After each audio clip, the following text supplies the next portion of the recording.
จะไปไหนครับไปไหนครับไปไหนครับดูหำหมูดิดูหำหมูดินี่ดูหำหมูน้องนุ่นหน่อยดูหำหมูหน่อยครับดูพุงดิอุ้ยกินข้าวแล้วกินผลไม้แล้วแต่พุงยังไม่ตึงเลยหาจะกินนมเยี่ยมเจ๋ยเยี่ยนั่น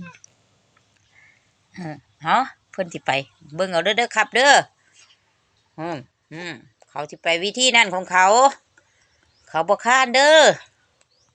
เอาไปจังซั่นพุ่นน่ะมีลี่นาอีกต่างหากเอาไปเจ้าสิไปฮอดไสบึบ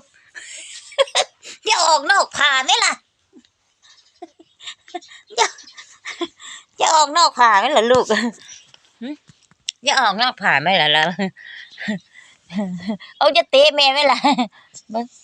อย่าออกนอกผ่าเบิ่งเอ้าสิไปไสอีพ่อสิไปไสไปไสน้อบัดนี้น้อ